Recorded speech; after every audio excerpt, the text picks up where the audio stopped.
un cambio de actitude, de políticas no goberno español en relación co que son a xestión dos accidentes marítimos, non?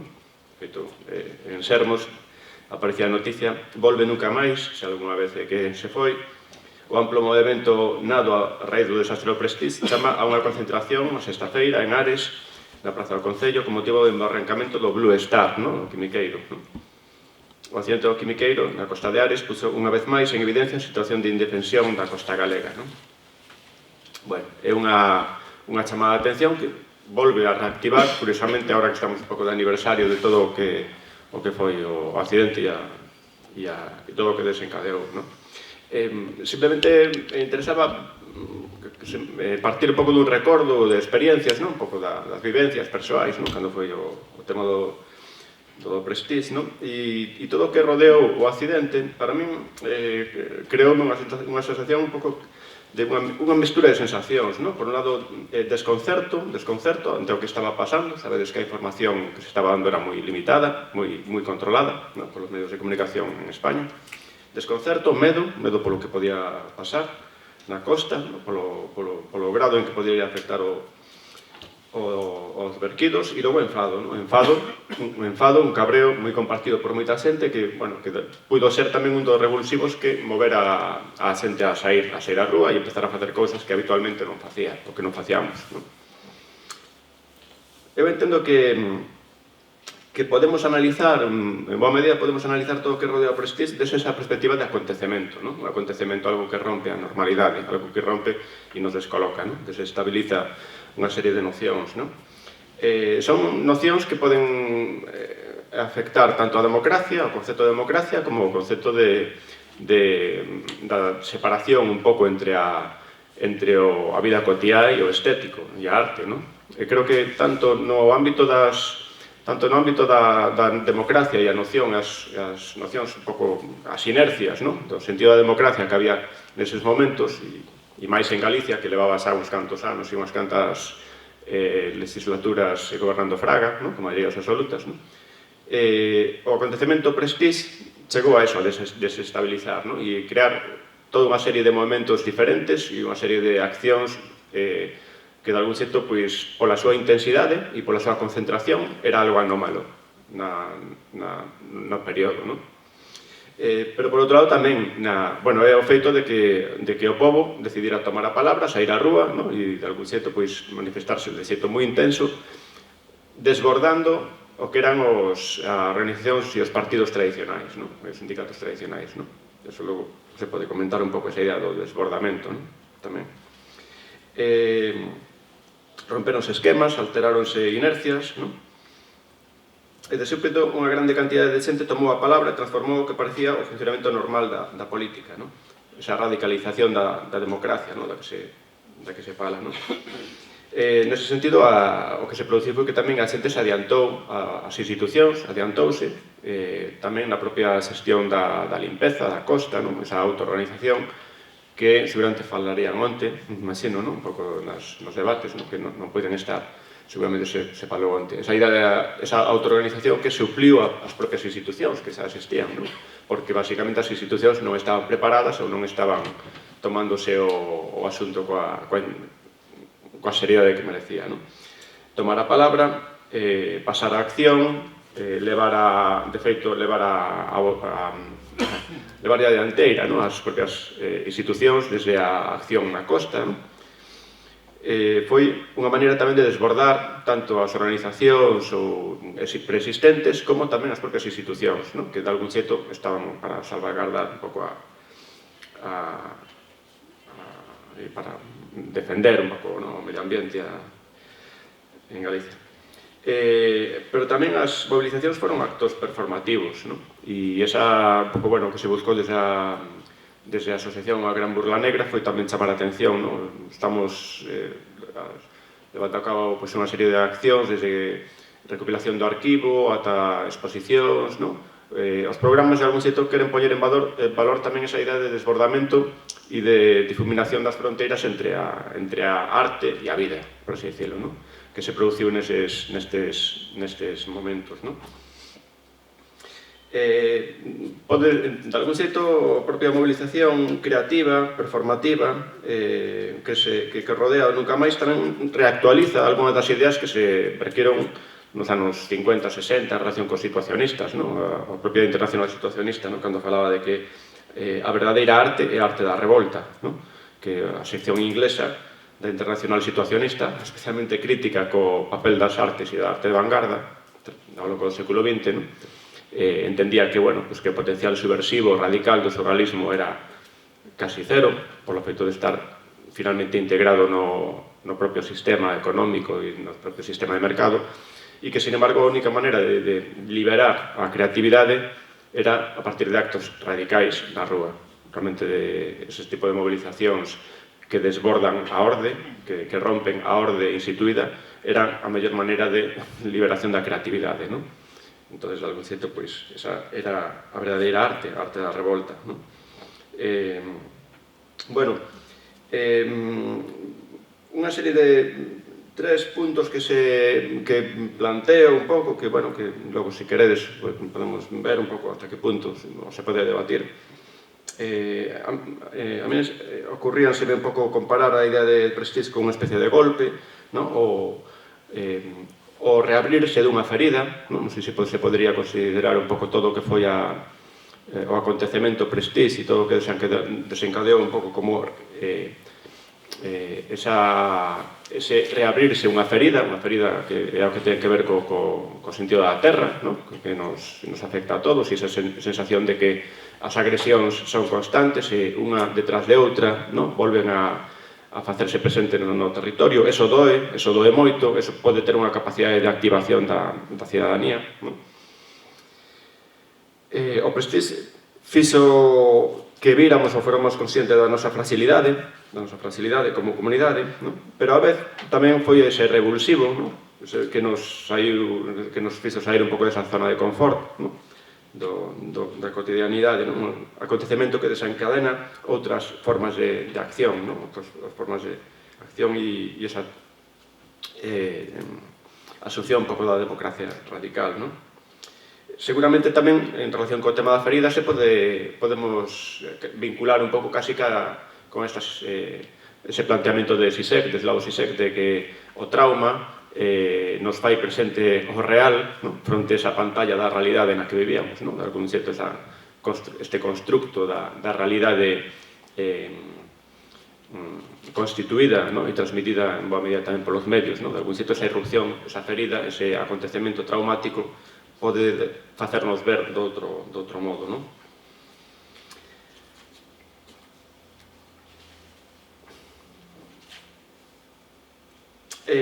Finalmente, seguramente pode ser tamén o Prestige tamén un síntoma tamén un pouco dos novos tempos, desa fase, non sei se chamar final, desa etapa do tardocapitalismo, no que emerxe ese concepto da sociedade do risco, no que empezamos a ser cada vez máis conscientes da propia capacidade destructiva, autodestructiva do propio sistema. Unha nova fase, unha nova etapa das sociedades modernas no sistema capitalista nas que, como di Ulrich Beck, o progreso pode convertirse en autodestrucción. A sociedade do risco emerxe entón como unha categoría ou un produto da propia sociedade industrial, cando ese proceso de innovación, esa máquina de innovación autonomizada, que é o propio sistema capitalista, leva á obsolescencia e tamén ao risco. Riscos que poden afectar a estabilidade política, social, medioambiental ou económica. É interesante a reflexión que facía a finais dos anos 90, Ulrich Beck, en relación co tema do risco, da sociedade do risco, distinguir dúas etapas, me parece que é especialmente interesante, e escribía que na primeira etapa van sordindo efectos destructivos, máis ou menos traumáticos, pero de algún xeito van sordindo esos efectos e estas ameazas nacidas do propio sistema, pero que aínda non son capaces de xerar un debate na esfera pública, un debate político. E logo, a segunda fase, sí que empezan a xerar esta desestabilización e esta capacidade autodestructiva, sí que empeza a levar a un debate público, un debate na esfera pública, e, bueno, un debate no que as propias institucións se convirten un pouco nas productoras e legitimadoras desas ameazas que non poden controlar, non? Seguramente o prestige e a contestación popular a través do Nunca Máis, e toda esa oleada de movilización foi unha constatación un pouco dese cambio de fase. Non sei se se podería ver un pouco por aquí, logo podemos comentar, debatir un pouco, desa fase na que irrumpe con forza xa na esfera do debate público esa conciencia da capacidade autodestructiva da propio sistema. Non sei se pode ser un pouco visto así. E, bueno, nada máis, así un pouco era unhas ideas que quería ir plantexando e que logo, bueno, a partir das intervencións dos convidados, pois eso, logo veremos así de artellar así un debate e que vaya sordindo cuestións, non? Bueno, entonces vamos a dar paso a primeiras presentacións. Isaac Lourido, vou ler así un pouco ao currículo, un pouco de biografía, pero bueno, desde o ámbito da literatura, da teoría da literatura, un pouco ben Isaac Lourido, e entonces, bueno, é especialmente interesante pola implicación un pouco pola vontade de relacionar tamén as dinámicas literarias no campo literario con unha serie de conflictos ou problemas do sistema, no sistema no que xorde. As súas áreas de investigación prioritarias son a teoría da metodoloxía e a metodoloxía da historia literaria, a poesía contemporánea e os usos da cultura en procesos de movimentación e conflito. Entón, de algún xeito, esa capacidade tamén da poesía por irrumpir na esfera pública e axudar as mobilizacións e esa implicación entre poesía e movilización, eu creo que é un aspecto que de Isaac que nos pode ofrecer unhas boas perspectivas e ideas ao respecto. Entón, cando queiras, sí, podemos fazer iso.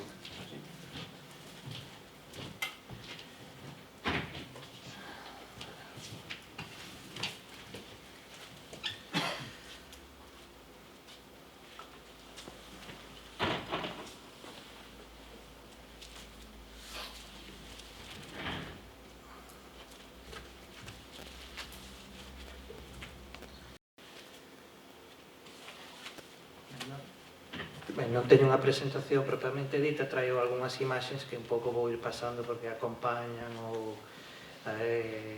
poden completar o que vou dicir. O que quería comezar por agradecer o convite para estar aquí, o proxecto en xeral, a Matías en particular, que foi con quen falei, e ademais de agradecer, pois quería tamén de alguma maneira parabenizar a iniciativa do proxecto, o seu desenvolvimento, porque, en fin, por cousas que tamén comentarei agora no inicio. É verdade que non puiden acompañar todas as iniciativas, estive en algunha conferencia, estive na exposición, en fin, acompañei na medida do posible, tamén a partir das entrevistas que se xeraron, reportaxes, etc. E entón, pois, daros parabéns, felicitar. Eu non gosto así de palabras moi grandilocuentes, é un proxecto necesario, é un proxecto, habería tantas cousas necesarias, mas é un proxecto moi interesante. E repasaba estes días tamén un pouco os obxectivos, falábase de historizar, de elaborar unha narrativa ou unhas narrativas sobre o que aconteceu, en fin, sobre o conflito do Prestige, o movimento Nunca Máis. Tamén a cuestión do arquivo, na miña área, dos estudos literarios, para determinadas focaxes, se non tens un arquivo, ao final, con que traballas? Coa memoria, coa experiencia propia, en fin, iso resta algún tipo de fiabilidade a túa investigación. Entón, eu comezo pondo un exemplo en relación coas narrativas. Eu, o ano pasado, unha das cousas que facemos agora na universidade, que máis traballo nos dá, tamén satisfazóns, en fin, pois é a orientación de traballos de fin de grado, de traballos de fin de mestrado, etc.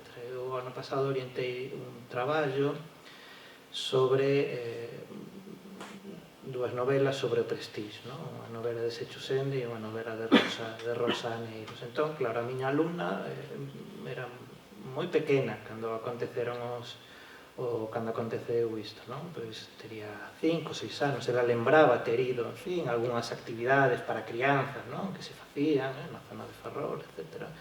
Mas non tiña narrativa, diríamos, incorporada, non tiña unha visión demasiado persoal. E a verdade é que cando fomos buscar fontes, diríamos, para que ela reentrase en todo aquilo que tiña unha memoria vaga, pues, non había demasiado de onde tirar, non? Ela, de facto, chegou un día, pues, así, a falar comigo e dixo, bueno, pues, tiña algunhas cosas en casa. Entón, tiña como algunhas publicacións da Voz de Galicia, ¿sí? Algunhas publicacións algún libro que a Voz fixo, algúns tipo de fascículos que, ¿no? Pues, que ela tiña, claro, ela tiña ali unha cronoloxía moi clara, que ela lle axudaba, etc. Mas non había moitísimo máis, pensando para unha alumna de grau, que necesita algo sistemático, claro, etc. ¿No?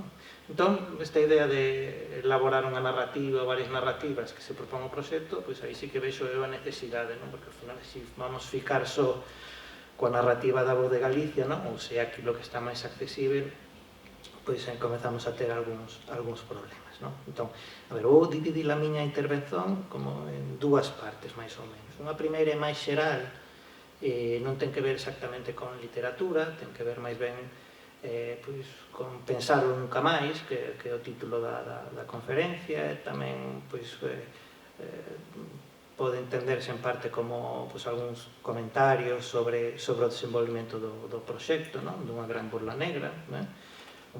Unhas perspectivas críticas sobre iso, e unha segunda parte en que apresento pois os resultados, unha síntese de resultados dun estudo que máis ou menos fixe, non? Estou preparando un pequeno artigo sobre iso, sobre pois, poetas e poesía no proceso de movilización, non? Pasa que eu tentarei aquí pois, non centrarme exactamente só en poetas e poesía, sino pensar un pouco máis os intelectuais, non? De alguna maneira. Ten algúns riscos esa traslazón, mas penso que como tampouco se trata de presentar algo fechado, senón algo así un pouco aberto, pois tamén a ver o que vos parece. Entón, eu en relación con Pensalo nunca máis e co desenvolvimento do proxecto fago como 4 críticas, que non é que diga que todas as críticas se dan de maneira intensa, sino que críticas ou como ameazas, non? Que poden condicionar un pouco a nosa maneira de pensalo nunca máis. A primeira crítica sería algo así como unha crítica dun ollar, dunha maneira de ver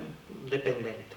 Sí, poño isto, non? Porque a referencia do 15M apareceu moitísimo en entrevistas, por exemplo, non? Unha maneira tamén de focar a comunicación social da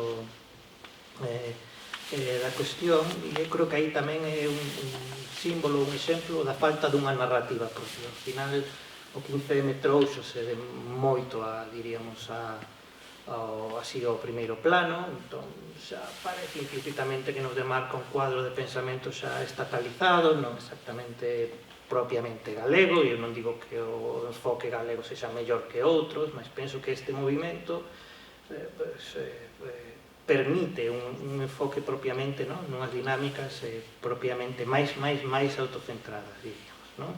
Entón, o 15M ás veces é apresentado como unha consecuencia, non? Estivo nunca máis e iso fundamentou cousas que despois aínda tiveron outro desenvolvimento no 15M, mas outras veces o 15M aparece, creo que máis o sentido, non? Como un elemento de comparación, como un referente tal vez do máis positivo que coñecimos últimamente, non?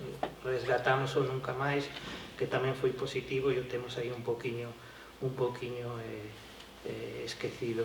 Neste traballo que vos digo sobre poesía, poetas, etc., pois eu tento cuadrar nunca máis no ciclo de protesta de 2001 a 2005, non? Aí previo á saída de Fraga, etc. Entón, xa o sabedes, non? O non aló, o nunca máis, o non á guerra, o hai que votalo.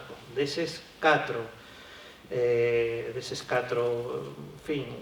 elementos que podemos tomar, o nunca máis e o hai que votalos teñen esa, diríamos, centralidade referencial galega, mas se comparamos o nunca máis e o hai que votalos, nunca máis sería un movimento, diríamos, propiamente máis movimentista, en tanto que o hai que votalos depende moito máis de lógicas partidarias, institucionais, teñen un objetivo concreto, non, que era, en fin, viñan aí unhas eleccións, non, e había que obter demasiado resultado. Entón, esta é unha primeira perspectiva así crítica, non, ollar así dependente de alguna maneira de unha semiosfera máis estatal, e penso que se podería optar por, podería pensarse sea máis conveniente, non? Despois, a segunda perspectiva crítica sería como unha crítica do ollar, dunha mirada que romantiza basicamente o pobo. O pobo fai equivaler a un movimento, un pobo ademais que actúa espontaneamente, non? É un tipo de usos que están na literatura, non? Manuel Rivas dinos que nunca máis naceu da xente, non? Así directamente, e podémoslos entender pois neses usos literarios, parcialmente figurados, parcialmente metafóricos, e até aí pois tampouco habería demasiada crítica, en fin, habería, mas podemos entenderlos. Son usos que de todas maneiras están tamén nas lógicas propias dos partidos, non? Ou das organizacións formais, non? Aquel cartaz da FPGA, só o pobo salva o pobo, e son usos ademais pois, de tipo, en fin, non sei como digo aquí, políticos emocionais, non? Usos que despois recuperamos, non? Cando foi o caso dos incendios, esos incendios que se aproximaron á cidade de Vigo, e decimos, pois, igual que no nunca máis, non? Só o pobo salva o pobo, non? Só o pobo autoorganizado é o que pode salvar. Sempre me lembro tamén dunha pintada que había, e penso que ainda resiste na estación de buses de Ferrol, e a limpar un mesmo é anarquía, non? Pois, en fin, ese tipo de usos que eu entendo que pode haber o perigo dunha romantización, non? Do pobo, da súa espontaneidade, da súa autoorganización, etc. E penso que dun punto de vista máis académico, máis crítico, intelectual, temos que ter outra responsabilidade, sí? Creo que temos que ter en conta outros actores. Cando fale do estudo máis específico, pois tentarei vincular un pouco, facer as articulacións que houve entre o movimento, sí? Pois, en fin, o movimento nace do povo, relativamente, mas tamén o partido, e os intelectuais, ese será o meu foco, isto, en fin, a esa distinción que fai Raimundo Viejo, non? O partido, o notável, o movimento, como modos de mando, como instancias de participación, en fin, tendemos a esa reducción, non? Naceu da xente, foi o povo que se autoorganizou, mas aí hai unha interrelación entre as diferentes instancias de mando, unha articulación que nunca é igualitaria e que dependendo do movimento que foquemos pois ten as compensacións nun sentido ou noutro. Despois explico isto. A ver, a terceira crítica, perspectiva crítica, non é unha crítica nin nada, unha área, sería algo así como unha crítica dunha mirada cidadanista. E o que penso é se podemos aplicar un pouco a maneira que temos desenvolvido para pensarlo nunca máis, esa crítica que fai Manuel Delgado do cidadanismo, non? En algunha das entrevistas Germán Labrador dicía que nunca máis era moi interesante porque integraba ou facía relacionar ou dialogar dous mundos, o mundo do traballo, o mundo máis da materialidade, e o mundo da cultura, o mundo máis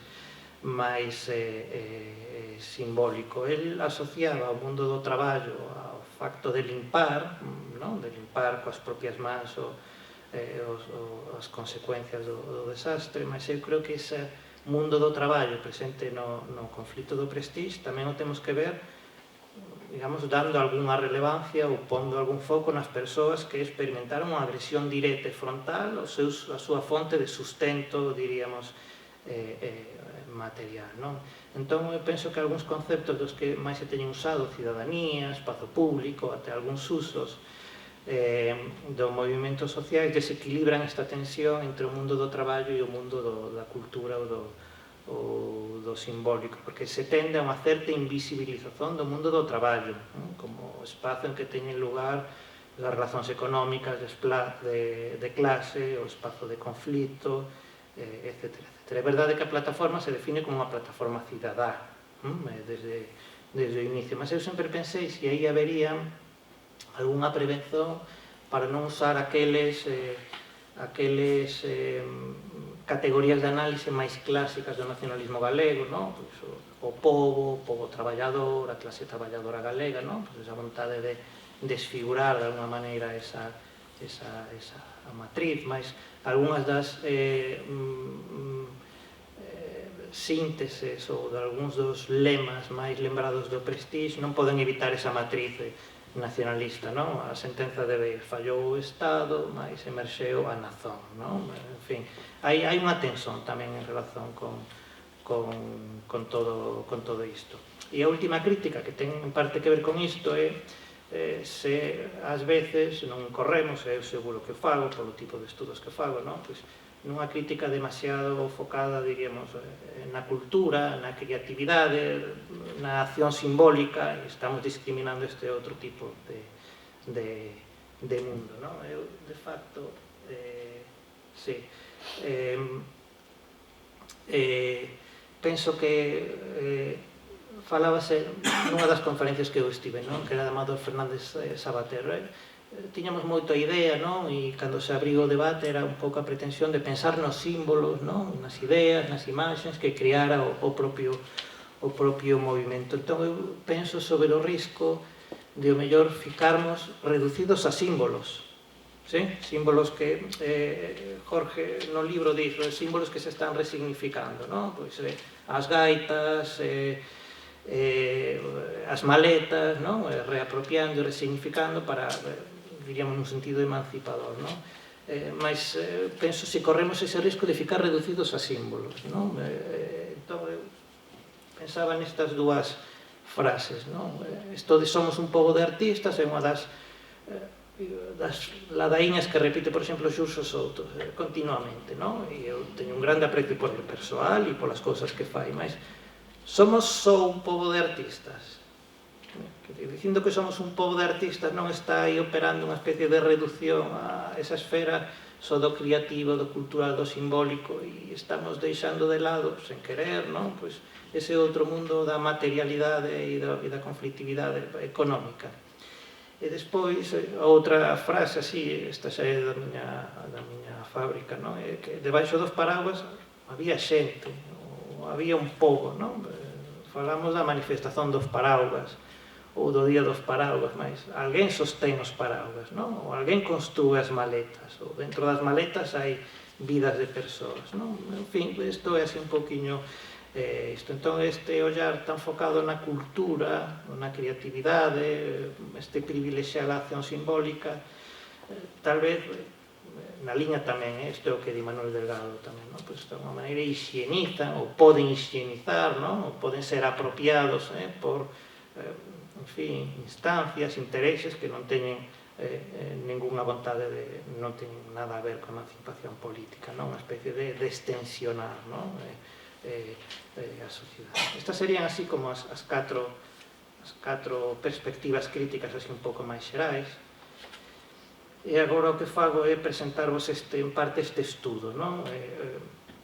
É un estudo inicialmente sobre poesía e poetas nos movimentos sociais galegos do século XXI, cobre máis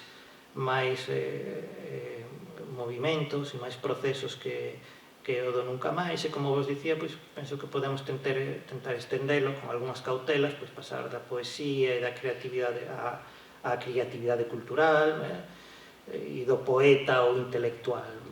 Vamos ver a ver que tal funciona, mas como dicía, como tamén dicía Miguel Anxo, pois é un estudo feito no ámbito basicamente dos estudos literarios, o que con abertura, non necesariamente, pois a outras disciplinas e a outros modos de pensar. Neste, en fin, isto foi unha pequena intervención que fixen nun congreso e agora está en fase de redacción e de publicación un artigo.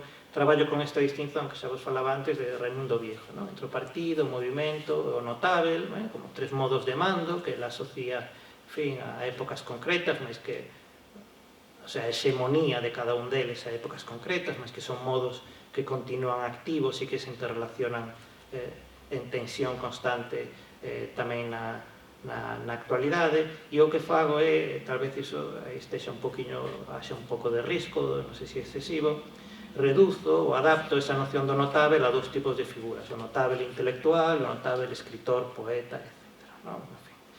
O obxecto de estudo tería como dous focos básicos. Por un lado, pensar de que maneira aparecen e que función desenvolven os poetas ou os intelectuais nestes procesos de movimentación, os poetas e os intelectuais entendidos en cuanto notáveis, é dicir, cuanto xentes sociais que son recoñecidos por esa actividade creativa ou intelectual. Non? E o segundo foco é de que maneira se integran prácticas ou resultados poéticos, literarios neste caso, pois no conxunto de repertorios mobilizadores, mas nun sentido moi alargado, moi heteroxéneo, creo que é demasiado, non? Porque temos desde o convencional libro, non? De poesía, agora falábamos de dúas novelas que foron publicadas, non hai demasiados libros de poesía de todas maneiras, non? Ou de criazón sobre o prestige, falos algunha vez incluso da existencia ou do inicio dunha literatura do post-prestige, mas foi unha etiqueta que acabou por ser abandonada por falta de densidade, diríamos, de produción. Mais hai outro tipo de libros ou de iniciativas literarias que emerxiron naquele momento, que son tamén significativas, fundamentalmente a da antoloxía de poesía, houve unhas cantas, unhas 3 ou 4 ou 5, a comparecencia do intelectual ou do poeta máis en sentido colectivo, como apareceu con outro tipo de produtos, como nomeadamente os manifestos, o manifesto, a antoloxía, a reunión de vontades intelectuais, de persoas especializadas, que son recoñecidas no seu campo, para tomar unha determinada posición. Mas deses resultados máis convencionais, un escritor ou un poeta publica libros, é o que esperamos del, podemos transitar para outros elementos de moi difícil clasificación, polo menos desde a miña área. En fin, grafitis, murais, cartaces, todo o que ten que ver con esa dimensión performativa, máis nun sentido un pouco máis estreito, se queremos, dos recitais, en fin, dos micros abertos, este conxunto de cuestión. A ver, entón, en termos de metodoloxía, eu tive como tres grandes dificultades, porque eu tento traballar, diríamos, con paradigma máis ou menos sociolóxico, podo tentar facer unha socioloxía de axentes que participaron e de repertorios que estiveron aí presentes, repertorios de acción, mas non hai un arquivo, Agora comeza a ver o arquivo, esa é outra dos pontos fortes e interesantes deste proxecto. Agora comezamos a ter unha referencia do arquivo, mas non habendo arquivo, con que podo traballar? Ou hai un arquivo extremamente disperso, extremamente moi pouco sistematizado ou moi difícil de sistematizar. Entón, podo traballar coa miña propia experiencia, mas unha experiencia que teño que, de alguma maneira, obxectivizar e relativizar. Entón, esta imposibilidade ou dificultade para facer unha socioloxía de axentes e repertorios, esta necesidade de incorporar a propia experiencia como un coñecimento de axente tamén de alguma maneira implicado en procesos de movilización. Estas serían dificultades así metodolóxicas bastante importantes. Mas sí que o que eu tentaba activar era como unha comprensión específica de como funcionan os movimentos sociais, que funcionan de maneira diferente, mas despois, en fin, despois volvo a isto. A ver, outra cuestión importante é a cuestión de a que chamamos poesía, un pouco na liña do que vos acabo de dicir, seguimos por un conceito máis restrito e máis operativo, un conceito máis aberto, máis difícil de introducir. Entón, aí, pois, en fin, traballo con algunhas cousas que di Méndez Rubio, Antonio Méndez Rubio di que hai unha poeticidade inscrita nos movimentos sociais, na acción dos movimentos sociais. Entón, esa poeticidade, en que se basea? En alterar códigos, en desplazar significados, en producir un dialogismo, nunha anti-especialización disciplinar, na troca e confusión entre prácticas artísticas, culturais, cotidianas, sempre fora das institucións, das institucións especializadas, mas tamén nun principio de inclusión, na prioridade da acción colectiva, na disolvición de fronteiras entre quen produce e quen participa, recebe, consume, etc. Non? Tamén tiven en conta algunhas cousas do que di Luis Moreno Caballú, non? Isto das culturas de cualquiera, non? Cualquiera pode producir cultura e produce factos, o que de outras maneiras, non? De maneira, en fin, anónima, reticular, etc. E unha última referencia sería a de Franco Berardi, Bifo, non? Que así no seu último libro di que basicamente di, poesía é o xesto antagonista, non? É o xesto que cría conflictividade social, non? En fin, vamos, non, duns conceptos a outros moi diferentes, e a verdade estaríamos aí nunha tensión entre traballar con algo máis operativo, que en parte é o que fago eu, e traballar con algo, penso que tal vez é demasiado aberto. A ver, no ciclo de 2001 a 2005 sabemos que todo isto, non, se reactivou na maneira de que dicía Miguel Anxo antes, e xa non vou repetir, mas creo que tamén temos que pensar de alguma maneira ata que punto un conceito de poesía demasiado aberto, non, demasiado flexível e operativo, pensando no ámbito de investigación, non, de investigación, de análise e de crítica. Regreso agora á cuestión da especificidade dos movimentos sociais, non? Outra cousa que a mí me interesa pensar nos meus traballos é, bon, houbo isto, mas ao final, para que? Non? Serviu para algo, produciu algo, a cuestión da eficacia, non? Se isto serviu ou non serviu. No teu libro, Jorge, falas aí con unha especie de unha visión un pouco pesimista, non? Aquí houve unha revolución cultural, mas non houve unha evolución, non? Da que estás pensando máis en políticas culturais, non? Noutras cousas, mas, de alguma maneira, iso é unha percepción que temos aí, non? Ese movimento, ese pico, non? Mas despois é como unha recesión.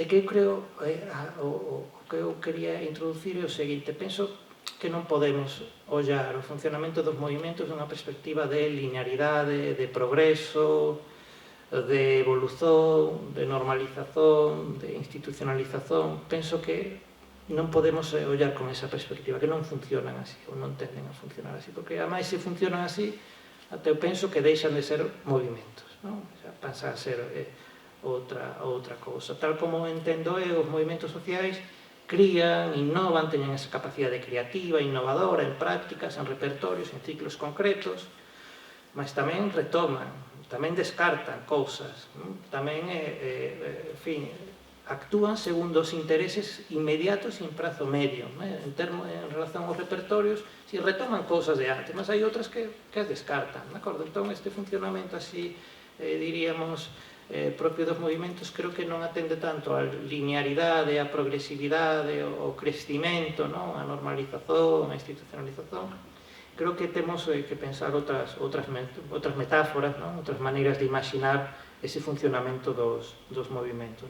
Raimundo Viejo fala da danza da medusa, de como avanza a medusa, contraese e expándese, e a maneira, de alguna maneira, de conseguir avanzar, ou de atingir algúns obxectivos, o espasmo, a contracción, hai outra imaxe que nos pode igual ser tamén suxestiva, que é a da espiral, a imaxe en cara tamén, algúns espazos da esquerda, a espiral que retoma algunhas cousas e descarta, deixa outras polo camiño, ou incluso o zig-zag, non avanzamos, digamos, frontalmente, senón en zig-zag.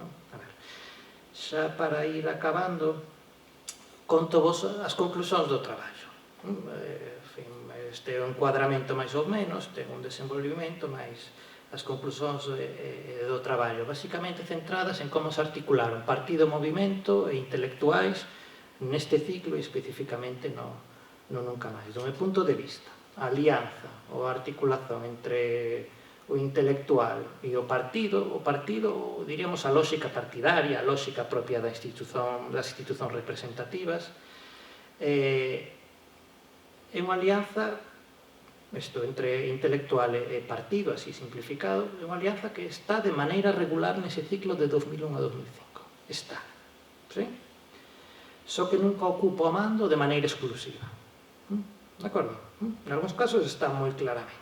Non hai que votalos, está moi claramente. E no non a guerra está moi claramente, e ademais no non a guerra xa nunha semisfera propiamente estatal. E non hai que votalos, do meu punto de vista, unha derivación dun movimento precedente no ámbito estatal. Non hai motivo, non? Aquela serie de iso. Non nunca máis, en concreto. As miñas ideas, a miña análise. E o partido, cando eu falaba da romantización do povo, non? De onde nace nunca máis? Da xente? Non. Pero non exactamente, ou non completamente. O partido, o bloque, co-cría o movimento, axuda a criar o movimento, e pretende tutelado. Para iso é un partido que ten os seus intereses concretos, non? Mais é verdade, acaba por ser desbordado. Mais, a lógica institucional ou partidaria está sempre presente, está latente, e ás veces aparece de maneira, diríamos, explícita, de maneira esporádica, máis explícitamente aparece. Esta latencia da lógica do partido, integrado de alguma maneira no movimento, que favorece? Pois favorece o relato da dependencia entre o movimento do partido que usa, por exemplo, o goberno da Xunta. Pois é unha cousa do bloque. Estira iso, e aproveita para criticar que hai un dirixismo político e ideolóxico. Mas tamén a latencia dese movimento, desa lógica do partido no movimento, favorece as apropiacións partidarias máis adiante ou noutro momento, non? Por exemplo, isto é desta semana, de acordo? Antes estaba latente, agora xa pode estar, diríamos, na superficie, pode estar na tona, porque xa non existe o movimento, ou porque a correlación de forzas, diríamos, entre partido, movimento e intelectuais xa é outra, ou porque xa non existe, o movimento non ten esa función. Ben, en canto aos poetas ou aos intelectuais, integran, eu creo que non nunca máis, integraron as súas prácticas e os seus intereses na dinámica do movimento. De alguma maneira renuncian parcialmente aos privilexios propios do seu recoñecimento social, da súa condición, mas ao mesmo tempo tamén disponibilizan os seus capitais que os teñen ao servizo do movimento. Esta foi, de alguma maneira, a lógica fundamental. Tiveron un papel fundamental na súa matriz, no nacimento do movimento, e penso que teñen un papel tamén moi importante na narrativa que aínda hoxe nos chega e que agora en parte está a ser reconstruída con máis azos. Mais, atención, os intelectuais subsúmense no movimento, diríamos, poñen os seus capitais ao servizo do movimento, mas non deixan de preservar algúns espazos para a súa comparecencia en canto intelectuais, en canto notáveis, non? En que ámbitos? Fundamentalmente no ámbito da palabra pública, moitas veces son eles os portavoces ou as portavoces, sobre todo os portavoces do movimento, da plataforma, non exactamente o mesmo, en fin. Palabra pública, organización sectorial, os intelectuais tamén se agrupan, agrupanse, a Burla Negra, naquel momento nacen tamén as redes Escarlata, non en relación co movimento, mas teñen un grande desenvolvimento e unha grande actividade nese momento. O manifesto, que falaba antes, o manifesto que a veces leva unha asignatura individual, o manifesto 9 ondas de Manuel Rivas, despois leno diferentes persoas, mas ten esa asignatura individual. O manifesto colectivo, finalmente outro modo de comparecencia dos intelectuais, ese espazo que les reserva para a súa presencia, pois sería a publicación especializada, o libro publicado, a antoloxía, temos aí algúns exemplos de comparecencia clara de espazos que o intelectual, a pesar de non subsumirse no movimento, reserva algúns espazos para comparecer en tanto que intelectuais. Acabo xa.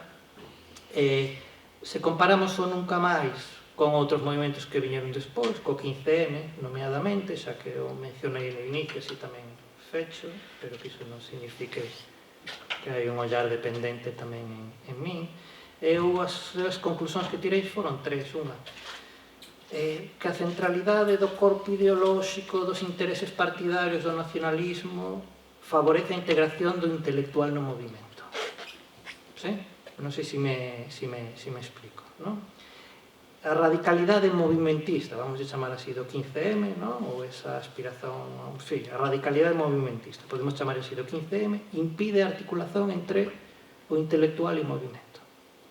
Aquí na Galiza non houve esa articulación entre intelectuais, poetas, escritores e o movimento do 15M. Sí?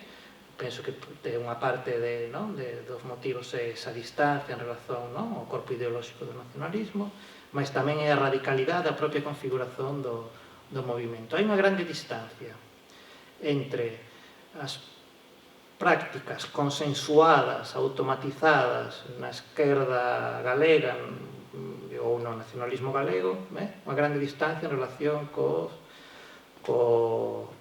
coas articulacións ideolóxicas que fixo o movimento 15M, non? Falta un encuadramento propiamente nacional, galego, cuestións que se debatían aquí nas asembleas aquí do Obradoiro que tiñan que ver propiamente co uso da lingua galega, non? Foi un elemento que afastou a moitas persoas e a moitos intelectuais porque o uso da lingua galega non era sistemático, cuestións que teñen a ver co xénero, sí? Unha maneira, sempre me lembro, non? Comezabase lendo o manifesto dos puntos que nos unía, lo que nos unía, e depois había outras cousas, non? A lingua, o xénero, etc. Entón, esa configuración específica do movimento impediu a articulación entre intelectuais e movimento no 15M.